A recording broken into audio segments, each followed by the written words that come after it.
वो वाली चीज़ हमने देखी थी ना। आज हम पढ़ते हैं CSS का last chapter, chapter number 16, images.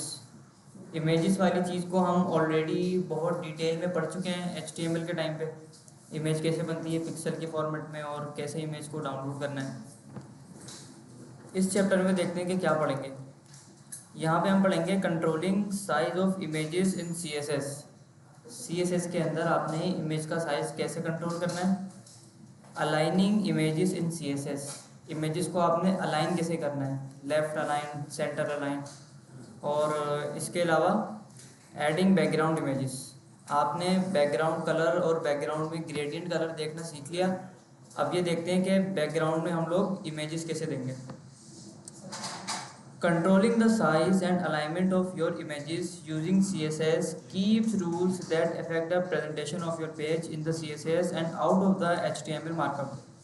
ये बोल रहे हैं कि भाई इमेज का साइज़ और अलाइनमेंट आपने कंट्रोल करनी है ना अगर CSS से, तो उसके लिए जो रूल्स हैं वो सेम रहेंगे जैसे हम पहले पढ़ चुके हैं।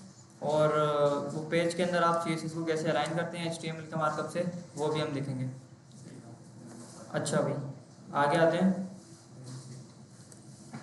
यहाँ पे बात कर रहे हैं कि controlling the size of images in CSS। HTML से हमने देखा था कि इमेज का साइज़ हम कैसे कंट्रोल करते हैं, विड्थ और हाइट के एट्रीब्यूट देते हैं तो साइज़ वहाँ से कंट्रोल होता है। CSS के अंदर देखते हैं, कह रहे हैं विड्थ और हाइट आप ऐसे दे दो तो आपका जो है वो कंप्लीट हो जाएगा काम। आओ देके देखते हैं। 8 चैप्टर हो गए ना।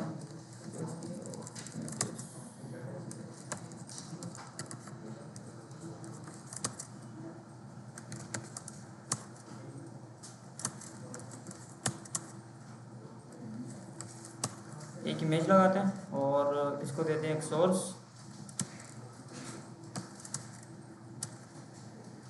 और इसको देते हैं लिविंग रूम वाली पिक्चर। ठीक हो गया भाई, एक इमेज हमने यहाँ पे बना दिया। अब यहाँ पे थोड़ा सा स्टाइलिश का ना, इसको गोलाइज करते हैं पहले।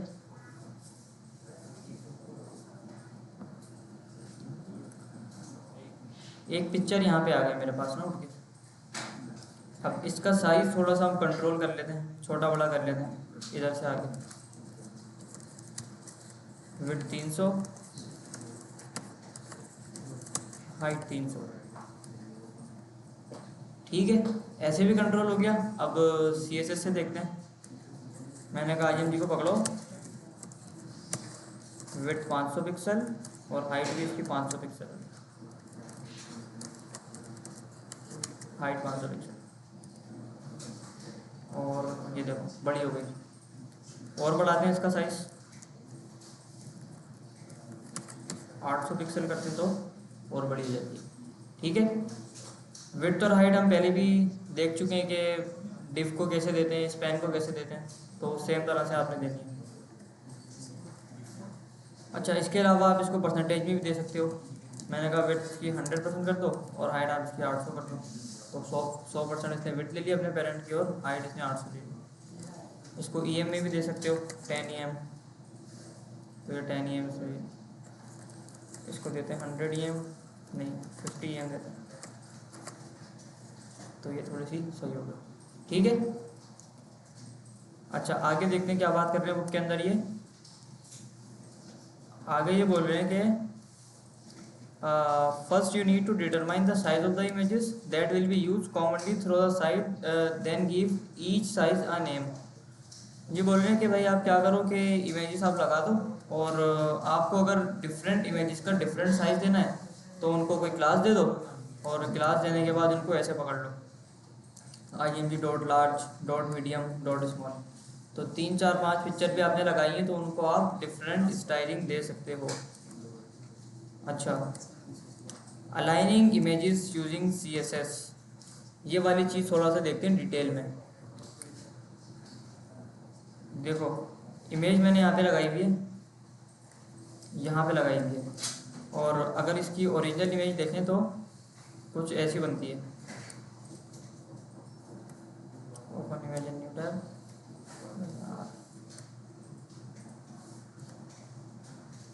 कोई दूसरी लगाते हैं, इसकी जगह लगाते हैं हम जैकेट वाली। चलो ठीक है। अच्छा अभी इसको मैं करता हूँ थोड़ा सा कम, कहाँ गई ये CSS। इसकी मैं विड्थ कम कर रहा हूँ और हाइट इसकी मैं ज़्यादा कर रहा हूँ, बल्कि इसकी विड्थ को करते हैं 800 पिक्सल और इसकी हाइट को हम करते हैं 400। अच्छा अब क्या होगा भाई, इमेज स्ट्रेच हो रही है मेरी, है ना, चिपक रही है ऊपर जाके ना। इसको बॉर्डर देते हैं थोड़ा सा,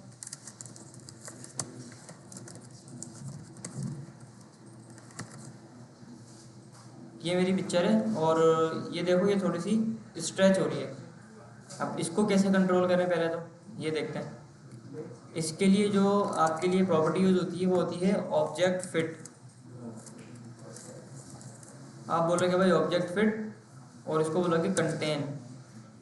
ऑब्जेक्ट फिट कंटेन से क्या होता है कि पिक्चर जो होती है वो बॉक्स के अंदर ही फिक्स हो जाती है। ये देखो फिक्स हो गई, यहाँ और यहाँ स्पेस आ जाएगा। इसको बैकग्राउंड देके देखते हैं, ब्लैक, यहाँ और यहाँ स्पेस आ गया और इमेज क्या हो गई, बिल्कुल फिक्स हो गई। ऑब्जेक्ट फिट कंटेन, देखो इसको हटाया, स्ट्रेच हो गई इमेज, यहाँ से और यहाँ से चिपक गई। और कंटेन करेंगे तो ये क्या होगा कि इसके अंदर ही फिक्स हो जाएगी आपकी इमेज। यहाँ से साइड से ये स्पेस ले लेगा और सेंटर में आ जाएगा बिल्कुल ना। कंटेन, एक और प्रॉपर्टी होती है, ये कंटेन समझ आया, ये क्या करता है। एक और प्रॉपर्टी होती है, वो क्या करती है, वो भी स्ट्रेच होने से बचाती है, लेकिन वो यहाँ पे स्पेस नहीं छोड़ती, वो पूरा उसको कवर कर लेती है। उसको बोलते हैं ऑब्जेक्ट फिट कवर। कवर, ये देखो ऊपर वाला हिस्सा इसने काट दिया, नीचे वाला हिस्सा इसने काट दिया और यहाँ पे इसने इसको बिल्कुल बीच से लेकर आ गया।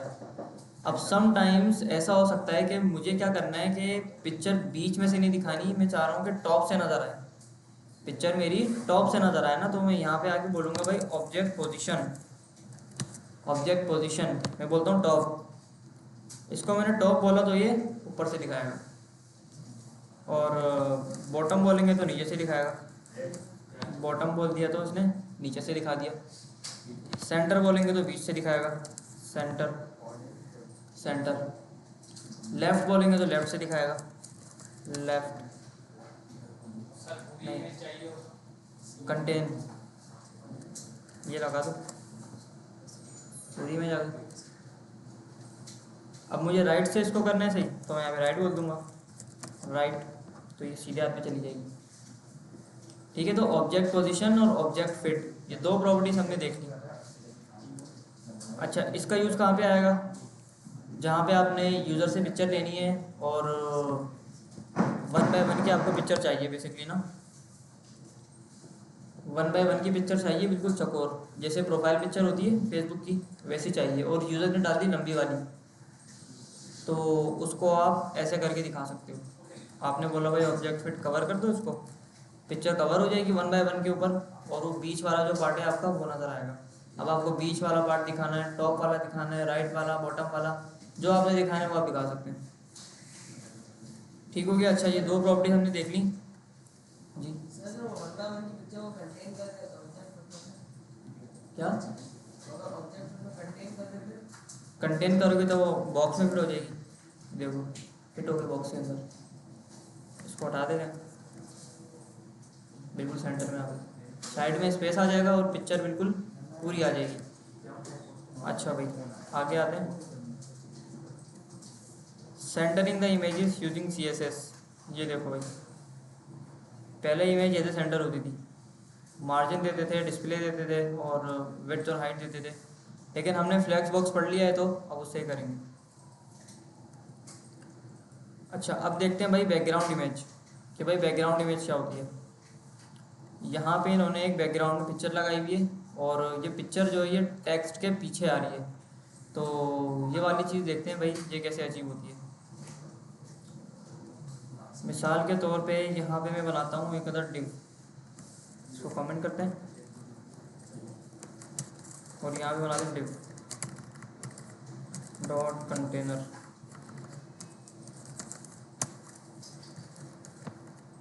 और इस कंटेनर को हम CSS के अंदर पकड़ते हैं और इसको देते हैं हम लोग विड्थ 500 पिक्सल और हाइट 500 पिक्सल। सही है। Background colour red. अभी क्या हो रहा है, बॉक्स बना हुआ आ गया। अब मैं ये चाहता हूँ कि इस बॉक्स के ऊपर ना कोई बैकग्राउंड इमेज आ जाए, सिर्फ इस बॉक्स के ऊपर। तो वो कैसे आएगी, उसके लिए प्रॉपर्टी होती है आपके पास बैकग्राउंड इमेज। बैकग्राउंड इमेज, और बैकग्राउंड इमेज के अंदर आप देते हो उसको URL। ठीक है, URL देने के बाद आपको जहाँ पे आपकी पिक्चर पड़ी है वहाँ जाना है, HTML इमेजेस सर्च। देखो बैकग्राउंड इमेज आ गई बहुत सारी। अच्छा, इसको ना थोड़ा सा सही करते हैं। इसको मैं बोलता हूँ कि आप कंटेनर पे नहीं लगो, आप बॉडी पे लग जाओ। आप लग जाओ बॉडी के ऊपर, और इसका बैकग्राउंड कलर हटाते हैं, हाइट और विड्थ भी हटा देते हैं। जस्ट बॉडी के ऊपर लगाते हैं तो कुछ भी नहीं आया भाई। अच्छा, डॉट बॉडी लगेगा। ठीक है, देखो बॉडी के ऊपर बैकग्राउंड इमेज लग गई सारी। ठीक है। अच्छा, अब देखो ये हो रही है रिपीट, एक के बाद एक के बाद एक के बाद एक। आप चाहते हो रिपीट नहीं करनी, तो इसके लिए लगता है बैकग्राउंड रिपीट नो रिपीट। इससे क्या होगा, एक जगह लगेगी बस पिक्चर, और रिपीट बोल दोगे तो ये रिपीट होगी। ठीक है। अच्छा, अगर आपको एक्स एक्सिस पे रिपीट करनी है तो इसको बोल दोगे भाई रिपीट एक्स, तो ये ऐसे में रिपीट हो जाएगी। कितना भी छोटा कर लो, कितना भी बड़ा कर लो, पिक्चर सेम रहेगी। और अगर आपको वर्टिकली करना है तो रिपीट वाई लगा दो, तो ये वाई वाले एक्सिस के अंदर रिपीट होगी इमेज ना आपकी। अच्छा, तो इसको अभी रिपीट करते थे हम लोग। रिपीट कर रहे हैं तो इमेज यहाँ पे आ रही है। अब आपको कंट्रोल करना है कि इसका साइज़ भी कंट्रोल कर सकूँ मैं। ये जो छोटा सा ब्लॉक है आ रहा है, ये मैं चाह रहा हूँ थोड़ा सा बड़ा आ जाए और पिक्चर जो है वो कम आ जाए। तो वो देख लेते हैं। उसके लिए होता है भाई बैकग्राउंड साइज़ मैंने बोला 300 पिक्सल, तो बैकग्राउंड का साइज़ बड़ा होके 300 पिक्सल हो गया। ठीक है, 300 पिक्सल। अब पता नहीं हाइट में होता है विड्थ में होता है, लेकिन ये होता है। अच्छा, अब आप चाह रहे हो कि ये जो बैकग्राउंड है ये बिल्कुल सेंटर में आ जाए, तो इसके लिए ऐसा करते हैं, इसको नो रिपीट करते हैं पहले, नो रिपीट। और ये देखो 300 पिक्सल की एक पिक्चर आ गई। अब आप चाह रहे हो कि मेरा जो बैकग्राउंड है वो बिल्कुल सेंटर से स्टार्ट हो, लेफ्ट से स्टार्ट नहीं हो, बिल्कुल सेंटर से स्टार्ट होना चाहिए। तो आप इसको बोलोगे बैकग्राउंड पोजीशन, आप बोलोगे सेंटर। अच्छा, पहली वाली जो सेंटर की प्रॉपर्टी है ना, ये वर्टिकली काम करती है। वर्टिकली आपने कैसे करना है, और दूसरी वाली जो है वो हॉरिजॉन्टली काम करती है। आपने बोला टॉप। अब पता नहीं ये उल्टा मैं बता रहा हूँ क्या हो रहा है, लेकिन इसको देखते हैं। देखो सेंटर और टॉप से स्टार्ट हो गया। आपने यहाँ पे आके बोला सेंटर, तो दोनों जगह से ये बिल्कुल सेंटर से स्टार्ट हो। ठीक है, बिल्कुल सेंटर से स्टार्ट होगी इमेज की।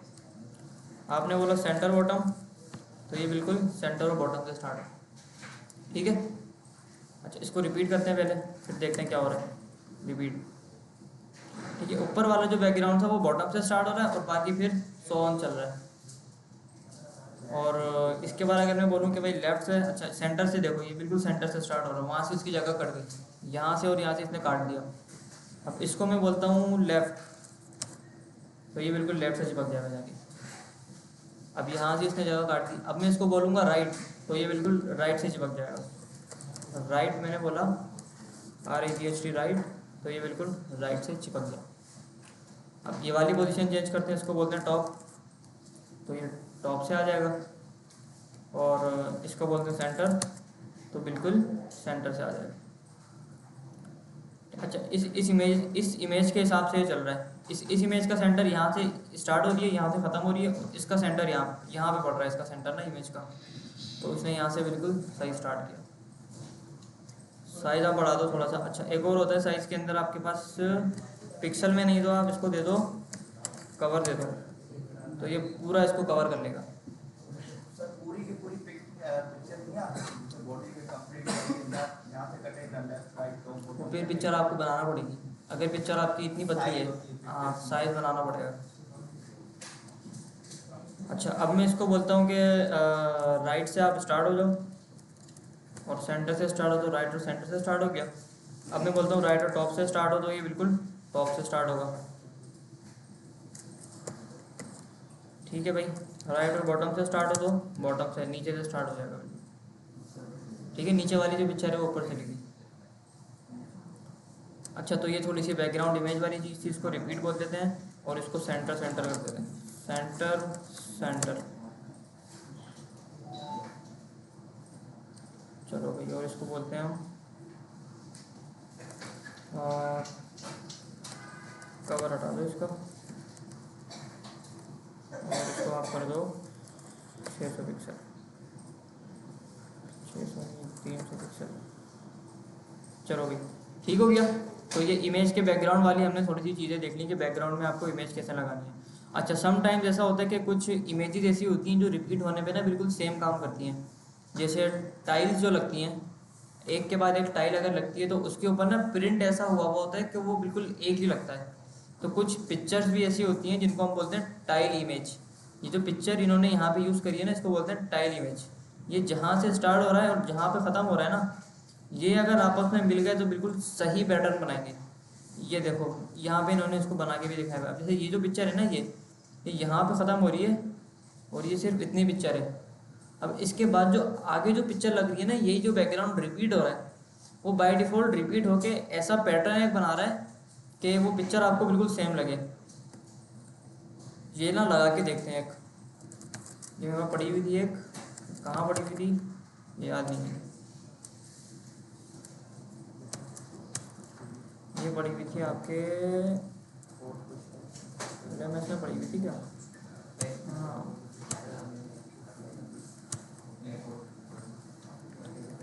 एसेट्स, इमेजेस और ये पिक्चर आ गई। चलो, इसको उठाते हैं और यहाँ पे बनाते हैं एक फोल्डर इमेजेस, और इसको इसमें डाल देते हैं। अच्छा, ये एक पैटर्न है जो आपको नज़र तो नहीं आ रहा होगा, लेकिन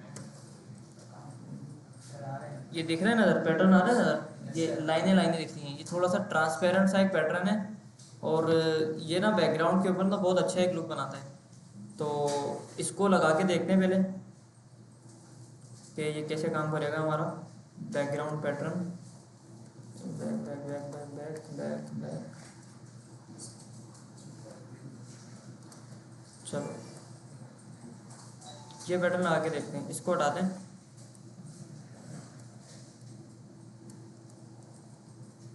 इसको हटाते हैं, उसको बोलते हैं बैकग्राउंड इमेज URL, और यहाँ पे आके बोलता हूँ मैं इमेजेस के फोल्डर में जाओ और बैकग्राउंड पैटर्न को डालो। ठीक है भाई, इधर आते हैं तो एक बैकग्राउंड का प्यारा सा पैटर्न दिख गया इधर हमें। अब ऐसा करते हैं कि इसका साइज़ थोड़ा सा कम करते हैं,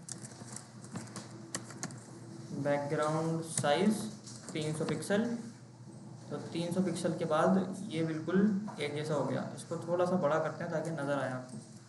इसको करते हैं 600 पिक्सल और बैकग्राउंड रिपीट करते हैं, रिपीट रिपीट। ये देखो भाई, बिल्कुल सेम हो गया। ये कहीं से कोई कट जगह जगह से नज़र तो आ रहे हैं, लेकिन वो ऐसे हैं कि समझ वो मतलब ब्लेंड हो रहे हैं उसके अंदर ना।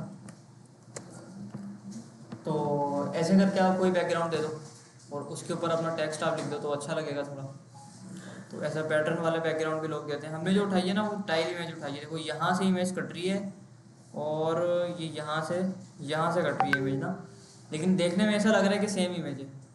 तो यहाँ पे बुक में भी इन्होंने यही करा हुआ है कि एक टाइल इमेज इसको बोलते हैं, ये इन्होंने यहाँ पे यूज़ करी हुई है और इसको इन्होंने रिपीट जैसे करा हुआ है ना, तो ये बिल्कुल सेम लग रही है पिक्चर ना। तो ऐसी भी पिक्चर यूज़ होती हैं। अच्छा, बैकग्राउंड रिपीट हमने देख लिया। बैकग्राउंड अटैचमेंट को हटाओ, ये काम की चीज़ नहीं है। बैकग्राउंड पोजीशन भी हम देख चुके हैं, सेंटर में कैसे करनी है चीज़, वर्टिकली सेंटर कैसे करनी है ना, वो भी देख चुके हैं हम। शॉर्ट हैंड इसका देख लो क्या होता है। शॉर्ट हैंड इसका बैकग्राउंड दे दिया आपने, कलर URL दे दिया, नो रिपीट और टॉप राइट। जैसे मार्जिन और पैडिंग हम देते हैं एक ही लाइन के अंदर चारों डायरेक्शन की। बॉर्डर हम देते हैं एक ही लाइन के अंदर, बता देते हैं कि 2 पिक्सल सॉलिड ब्लैक लेना है। ये देखो यहाँ दिया हुआ है ना बॉर्डर। तो ऐसे इन्होंने यहाँ पे बता दिया कि बैकग्राउंड इमेज का आपने शॉर्ट हैंड क्या रखना है ना, एक इमेज के अंदर आप लगा सकते हो। अच्छा, image rollovers and sprites, ये चीज़ देखते हैं ये क्या होता है।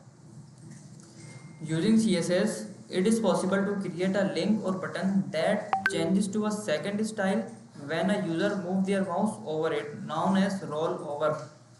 यानी कि सम टाइम जैसा होता है कि CSS के ज़रिए ये पॉसिबल होता है कि आप लिंक या बटन के ऊपर माउस लेके जाओ तो उसका स्टाइल चेंज हो जाए। ये सूडो एलिमेंट से हम पढ़ चुके हैं कि बटन के ऊपर आपने माउस लेके गए या किसी भी एलिमेंट के ऊपर आप माउस लेके गए तो उसका आपने कलर चेंज कर दिया, उसका आपने बैकग्राउंड कलर चेंज कर दिया, स्टाइल आपने चेंज कर दिया। तो ये हम पढ़ चुके हैं ना। तो यहाँ पे देखते हैं क्या बोल रहे हैं। ये कह रहे हैं कि अगर आपको किसी बटन के ऊपर आप माउस लेके जा रहे हो और उसके ऊपर भी आपको अगर उसकी बैकग्राउंड इमेज चेंज करनी है तो भी आप कर सकते हो। यहाँ पे इन्होंने बता दिया इसको कि बैकग्राउंड इमेज इधर इन्होंने दे दी है वाली, और जैसे इसके ऊपर ऐड टू बास्केट होगा तो बैकग्राउंड अलग हो जाएगा, और ये वाली क्लास होगी तो ये अलग हो जाएगा। ठीक है भाई, ये करवाने की ज़रूरत है होवर वाली चीज़। ये देखो ऐसे इन्होंने बताया हुआ ना, देखो अभी बास्केट ऐसी है और जैसे आप माउस लेके गए तो उसका आइकन आपने चेंज करा दिया। लेकिन इसका एक दूसरा तरीका होता है, जावास्क्रिप्ट से चेंज हो जाता है ना, तो इसको हटाओ अभी। CSS ग्रेडियंट हम पढ़ चुके हैं ना भाई। ग्रेडियंट कलर के साथ ही पढ़ लिया था हमने। कंट्रास्ट ऑफ बैकग्राउंड इमेजेस, जिस तरह से हमने इमेजेस के अंदर देखा था और टेक्स्ट वाले चैप्टर के अंदर देखा था कि कंट्रास्ट कितना मैटर करता है, कलर कितना मैटर करता है, उसी तरह से आपने यहाँ पे भी चीज़ देखनी है कि जब भी बैकग्राउंड इमेज आप सेलेक्ट करो तो उसका आपने कंट्रास्ट ऐसा रखना है जो समझ में आए और पढ़ने में आए ना। जैसे पहली इमेज के अंदर इन्होंने क्या करा हुआ है, हाई कंट्रास्ट रखा हुआ है, जिससे क्या हो रहा है कि जो टेक्स्ट है ये ब्लैक हो गया और जो बैकग्राउंड है इसका ग्रे हो गया, तो समझ कुछ नहीं आ रहा, पढ़ने में थोड़ी सी मुश्किल हो रही है। सेकंड वाले में इन्होंने थोड़ा सही किया हुआ है कि बैकग्राउंड को थोड़ा सा हल्का कर दिया और कलर जो है वो डार्क रखा हुआ है। थर्ड वाले में इन्होंने क्या करा हुआ है कि बैकग्राउंड के ऊपर एक इन्होंने वो लगा दिया, बॉक्स टाइप का कुछ लगा दिया और उसके अंदर इन्होंने टेक्स्ट इसके अंदर डाल दिया। तो ये दोनों आसानी से पढ़े जा रहे हैं, ये थोड़ा सा मुश्किल से पढ़ा जा रहा है। तो कंट्रास्ट का भी आपने ख्याल रखना है इमेज को डाउनलोड करते हुए। जैसे हमने देखा अभी कि यहाँ पे हमने पिक्चर लगा दी, अब इसके अंदर हम कोई अच्छे से कलर का टेक्स्ट भी डाल देंगे तो और अच्छा लगेगा। यहाँ पे डाल दे रहे हैं टेक्स्ट ना, इसको उठाते हैं, इसको बोलते हैं H1 हेलो SMIT, और सेंटर में लाने के लिए डिस्प्ले फ्लैग्स, ऐसे करने के लिए जस्टिफाई कंटेंट सेंटर, और वर्टिकली करने के लिए अलाइन आइटम सेंटर। चलो, और इसको बोलते हैं भाई universal selector, font family centre. ठीक है भाई, ये आ गया हमारा।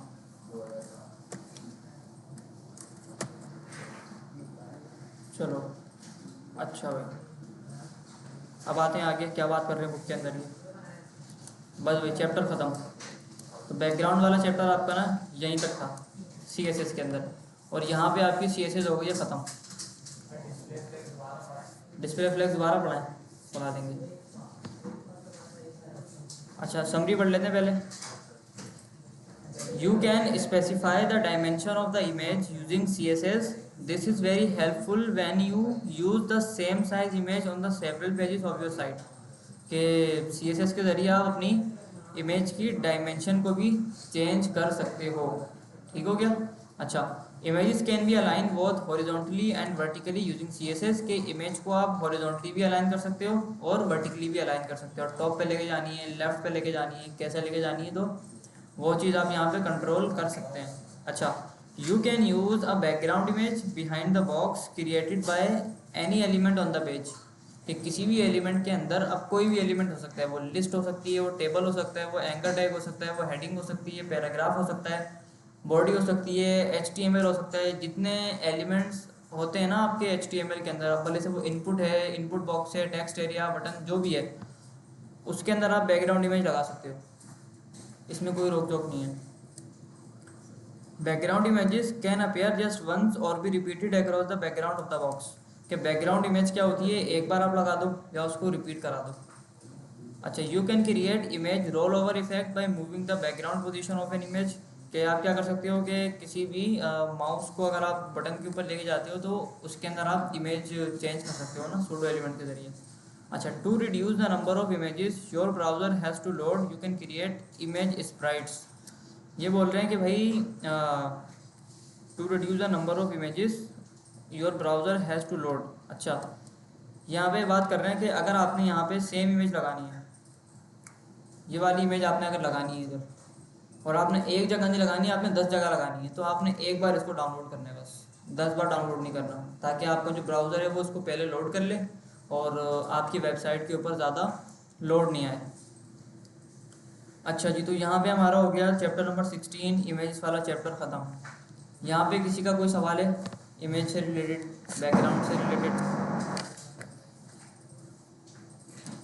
से रिलेटेड कोई सवाल किसी का, कोई चीज़ समझ नहीं आई हो, सेंटर करना कुछ समझ आ गया सबको? यार चैप्टर आसान था, मुश्किल तो नहीं था? अच्छा भाई।